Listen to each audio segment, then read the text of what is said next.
মালদা জেলায় এসআইআর নিয়ে ভোটারদের হয়রানির ছবি অব্যাহত। এবার ইংরেজবাজার পৌরসভার 15 নম্বর ওয়ার্ডের 163 নম্বর বুথে চরম দুর্ভোগের ঘটনা। এই বুথে মোট ভোটারের সংখ্যা 1200 জন, অথচ এসআইআর শুনানিতে ডাক একযোগে 617 জন ভোটারের। নামের অক্ষর ভুল, বাবার নামের সঙ্গে গরমিল সহ নানা কারণে সারদাপল্লী, মিরচক, কারবালা সহ একাধিক এলাকায় মানুষ সকাল থেকে মালদা জেলা স্কুলে শুনানি কেন্দ্রে হাজির হয়েছেন। দীর্ঘ লাইন, ভিড় এবং অপেক্ষায় চরম হয়রানির শিকার হয়েছেন অনেকেই। হ্যাঁ দাদা, আমরা হয়রানির শিকার হয়ে আছি। এই কাজটা যেমন 2002-এ যারা বাড়ি বাড়ি গিয়ে নামটা লিখে নিয়েছিল, তারা কিন্তু তখনই ভুল করেছিল। তখন তো ডকুমেন্ট নেয়নি আর কি। ডকুমেন্টটা আমরা তখন আমাদের কাছে কোনো ডকুমেন্ট নেয়নি, যার ফলে অনেকে নিক নেম দিয়েছে এবং যাদের হয়তো নামের ভুলের কারণে হয়তো অনেকটি আমাদের হয়রানি শিকার হতো। আজকে আমাদের বুথে অ্যারাউন্ড 400+।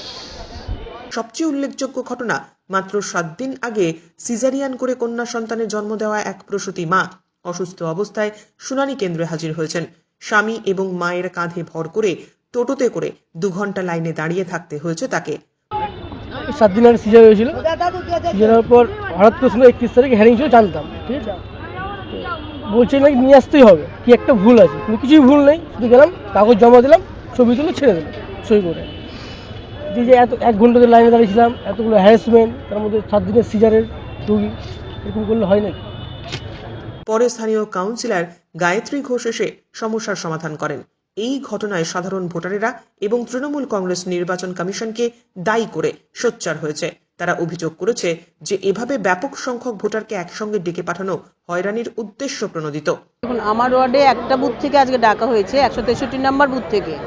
সেই ওয়ার্ডে আমার টোটাল ভোটার আছে 1200, সেখানে 600-র ওপরে 617 জনকে ডাকা হয়েছে আজকের দিনে।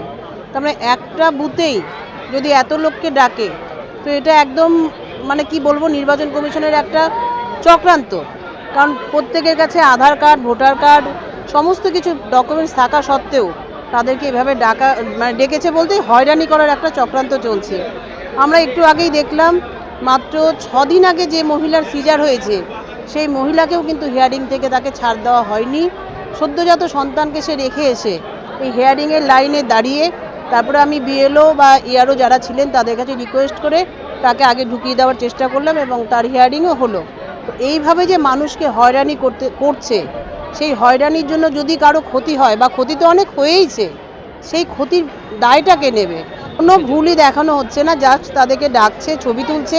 এই ভুল কোনো দেখানোর ব্যাপার নেই। যদি এভাবে ভোটারের নাম কেটে দেওয়া যায়, এটাই নির্বাচন কমিশনের একটা বিজেপির হয়ে চক্রান্ত করছে।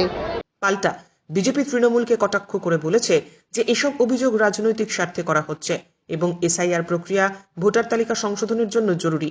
এই ধরনের ঘটনা মালদা জেলায় এসআইআর এর শুনানির সময় বারবার দেখা যাচ্ছে, যা ভোটারদের মধ্যে অসন্তোষ বাড়িয়েছে।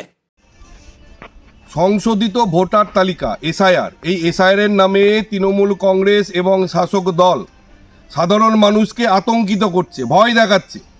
আজকে ইংলিশবাজার পৌরসভার যে 15 নম্বর ওয়ার্ড থেকে 600 জন ব্যক্তিবর্গের তাদের এসআইআর এর হিয়ারিংয়ে নাম এসছে।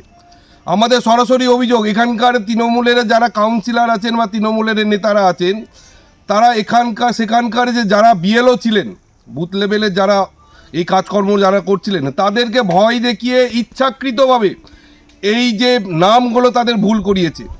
এবং এর জন্য সরাসরি কেউভাবে যদি দায়ী থাকে, সেখানকার তৃণমূলের নেতৃত্ব এবং তৃণমূলের যারা যারা কাউন্সিলর আছেন, তারা এসআইআর এর নামে কিভাবে মানুষকে, বাংলাকে অশান্ত করা যায়, সেই কাজটাই তারা করে চলেছেন।